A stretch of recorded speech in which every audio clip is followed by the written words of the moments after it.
Deacon Sharp's hands trembled as he stared at the phone screen, the unauthorized DNA test result glaring back at him in stark letters.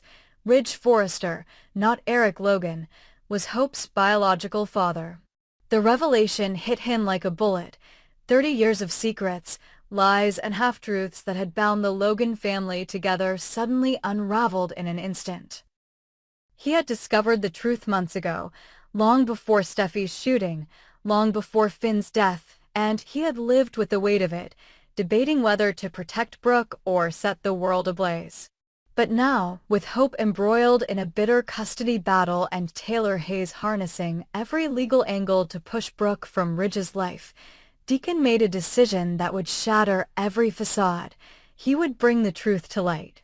Word of the illicit test spread through the Forrester-Logan Spencer axis like a wildfire in dry grass.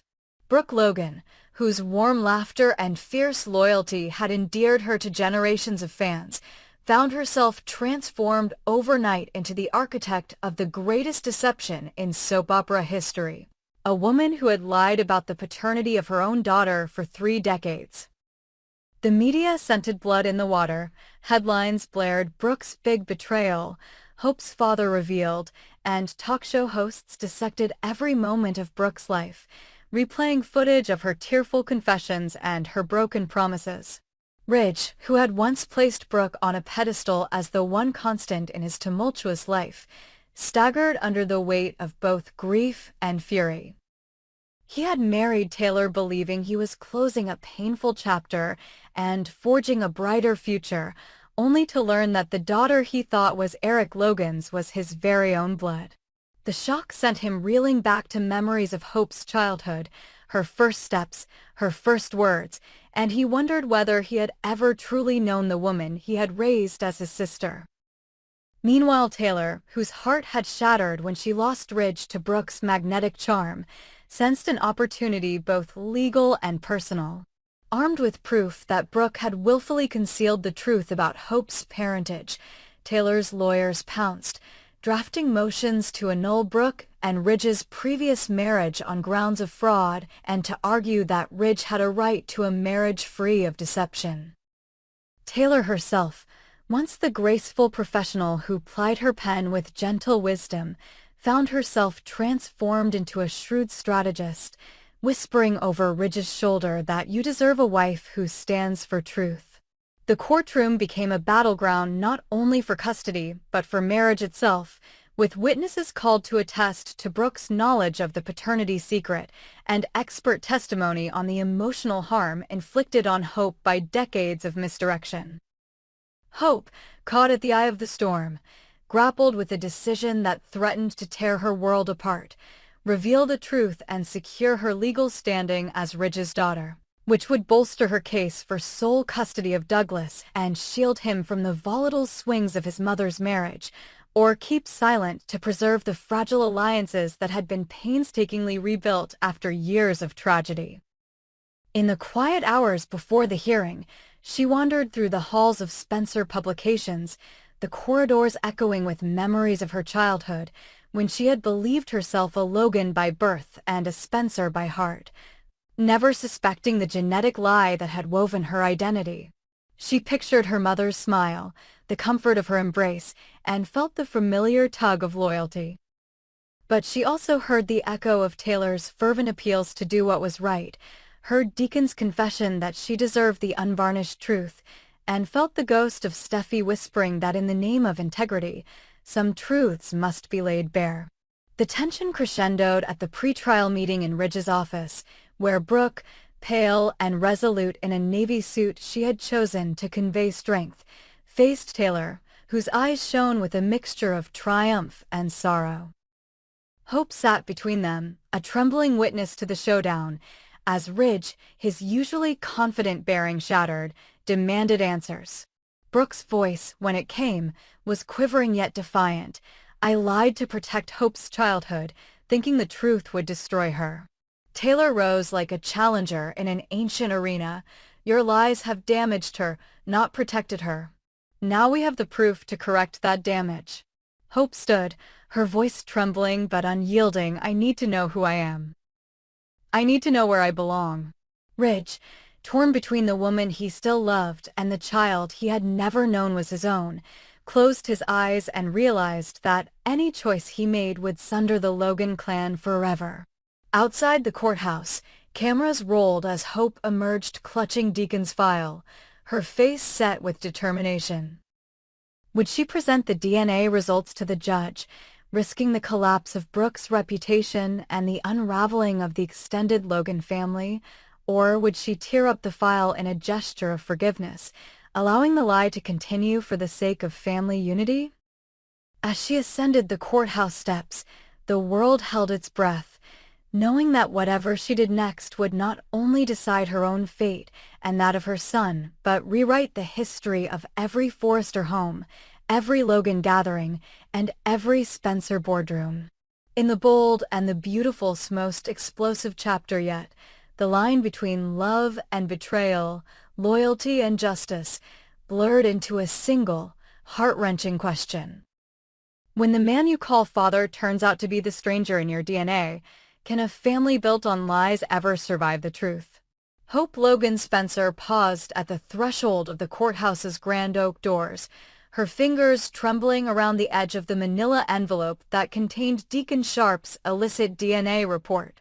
She felt as though every breath had turned to glass, every heartbeat a drum signaling the collapse of the world she had always known. Moments ago her attorney had confirmed that the test was irrefutable. Ridge Forrester, not Eric Logan, was her biological father, a secret Brooke Logan had carried in her heart for 30 years. Across the driveway the press corps surged like a tide, their cameras clicking in anticipation of fresh scandal, unaware that the very lineage of one of daytime drama's most storied families was about to be rewritten. Hope's throat burned with the knowledge that revealing the truth would strengthen her bid to gain sole custody of Douglas, unmasking every lie that had clouded her mother's reputation and severing the bond between Brooke and the woman who had been her dearest rival, but also her closest friend. She hesitated only an instant before steeling herself and entering the hushed courtroom, the heavy scent of polished wood and tattered legal briefs mingling with the tension that crackled through the benches. Inside, Ridge Forrester sat at the plaintiff's table, his posture rigid, the light in his eyes a flicker of confusion and dread. Beside him, Brooke Logan exuded brittle calm, her perfect makeup unable to disguise the pallor of shock that had settled on her cheeks. On the opposite side, Taylor Hayes pressed her lips together in a line of steely resolve, her legal team rifling through files as though a fresh scandal were exactly the ladder she needed to climb her way into Ridge's life permanently. Thomas Forrester and Paris Buckingham huddled at the back of the courtroom, Paris's hand resting reassuringly on Thomas's arm, while Hope's attorney rose to address the judge in a voice as steady as Hope could muster. Your Honor, we submit this report under Rule 412 as newly discovered evidence. It conclusively demonstrates that Ms. Brooke Logan knowingly misrepresented Ms. Hope Logan Spencer's paternity, which bears directly on her credibility and, by extension, Ms. Spencer's best interests in this custody matter.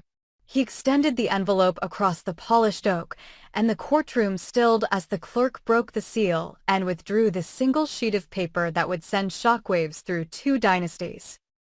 Ridge's face went slack as the judge examined the document, her dark eyes narrowing. "Is this an official report from a certified laboratory?" she asked, and Hope's attorney nodded, producing affidavits attesting to the legitimacy of Deacon's testing, confidential but legally binding despite its surreptitious origins. The judge sighed and called for a short recess to allow both sides to digest the bombshell. In those minutes, Brooke's mask of composure cracked. She covered her mouth with a trembling hand and sank into her chair, tears glistening at the corner of her eyes, while Taylor rose, smoothing the front of her suit and allowing herself the slightest, almost imperceptible smile of triumph. Hope, seated between her legal team's whispered counsel, closed her eyes and felt the centuries of family lore, the Logan pride, the Forrester legacy, the Spencer protectiveness, converge into a single moment of pure consequence. When the judge reconvened the session, her gavel pounded like a thunderclap. "Given the new evidence," she pronounced, "I will permit Ms. Logan Spencer to amend her petition. However, I caution all parties that the court's primary concern remains the best interests of the child, and any subsidiary issues of paternity or matrimonial fraud will be handled in a separate civil proceeding." With that, Hope's attorney stood again and at the judge's nod laid out the revised argument. Now that Ridge Forrester was biologically Hope's father, the combined weight of the Forrester-Spencer legacy could be brought to bear in favor of her claim to full custody of Douglas, uniting paternal and maternal resources behind her nurturing care. Thomas's counsel objected with outraged indignation. "Your Honor, these revelations have nothing to do with this child." But the judge overruled them, emphasizing that the revelation of a hidden parentage was squarely within her purview to assess the household stability and emotional bonds essential to custody determinations. Hope rose to her feet, heart thundering, and spoke directly to Ridge. "Dad, I understand how you feel betrayed by this lie, but Douglas needs certainty. He needs to know who we are. Please help me give him that." Ridge's eyes, previously glazed with anguish, softened into a mist of paternal conflict as he looked at the daughter he had never truly known. Brooke, tears now freely flowing, whispered a choking apology to Ridge and to Hope, stumbling over her explanation that she had believed Eric Logan's paternity would protect Hope from scandal and heartbreak, an ill-fated attempt at shielding the daughter she loved more than life itself. Taylor stood like a victor at the lion's edge, allowing herself a slow nod as Ridge turned from Brooke and stepped toward Hope, his outstretched hand trembling with the enormity of what lay before them. That afternoon, the courthouse halls erupted with frenzied whispers. Cameramen jostled for shots of Brooke, her shoulders shaking as she was escorted into the corridors by private security. Taylor's lips pursed into a satisfied smile as she fielded reporters' questions about the swift justice that had overturned 3 decades of deception. Ridge, walking riskily between exultation at fatherhood regained and sorrow for the marriage he had once vowed to Brooke, insisted on interviewing the judge in private. At the center of the maelstrom stood Hope, her suit jacket stained with tears of triumph and grief, clutching her attorney's arm as she realized that the decision she had made would deliver her a legal victory but fracture the Logan family beyond repair. Outside, paparazzi vehicles cast long shadows across the marble plaza, their satellite dishes pointed toward the building as though ready to beam Brooke's fall from grace across the globe in real time. By evening, the dust had hardly settled when Brooke, accompanied by Ridge, made her way to the Logan mansion on the hill. In the grand foyer, framed portraits of Logan ancestors looked down reproachfully as Brooke crumpled onto the velvet chaise, Ridge kneeling beside her, his hands pressed to her shoulders. "Why didn't you tell me?" he demanded in a voice that trembled with pain. Brooke's sob was a fracture in the polished veneer she had worn for so long. "I was afraid you'd hate me. I thought the truth would destroy what we had left." Ridge closed his eyes, his brow creased, and when he spoke again her tears echoed his regret. "You broke my trust and hopes. I don't know if I can ever forgive you." Taylor, summoned to mediate the fallout, stood at the door with Hope in tow, watching as the 2 women who had each claimed a place in Ridge's heart confronted the ruins of that love. Taylor's presence felt like salt on an open wound, and Brooke glared at her rival even as she clung to Ridge's hand. Hope, voice small but resolute, said, "I needed to know where I came from. But I never wanted this to hurt anyone." Ridge's anguished look split between mother and daughter as he realized the terrible price of truth. In the weeks that followed, the Logan family lay in pieces. Brooke withdrew from public view, issuing only a brief statement acknowledging her deception and pleading for privacy to heal. Taylor, emboldened by the legal victory, called off her annulment motion, claiming that no further dissolution of family bonds would serve anyone, but privately redoubled her efforts to legitimize her place at Ridge's side. Courts convened to sort through ancillary lawsuits. Brooke faced civil penalties for defrauding Ridge. Taylor filed for attorney's fees incurred in the protest of her own annulment, and Deacon Sharp was subpoenaed to testify about the circumstances of the DNA testing. Meanwhile, in the plush nanny's quarters of Logan Estate, Hope sat with her grandmother Stephanie, poring over photographs of a young Ridge with Eric Logan that now felt like glimpses of an alternate life. Stephanie, whose own past had been littered with secrets and marital betrayals, placed a gentle hand on Hope's shoulder. "Darling, the truth can set us free, but it can also carve scars. Choose your path carefully." Hope's final decision came on the dais of the courtroom where the custody hearing had resumed. She rose before the judge and delivered a statement that rippled through the attentive gallery. "Your Honor, I asked for my father's name because I believed it would give Douglas the stability he deserves. But I see now that the bonds that hold this family together are not written in DNA alone. I ask the court to consider what is best for Douglas, who he needs in his life, and not punish my mother for a lie born of love." The judge, moved by Hope's grace, granted Hope primary custody of Douglas, but with generous visitation rights for Thomas and guidance for Brooke and Ridge to co-parent in a spirit of reconciliation. Cameras flashed as Hope embraced her mother and Ridge, a fragile unity radiating hope for the future.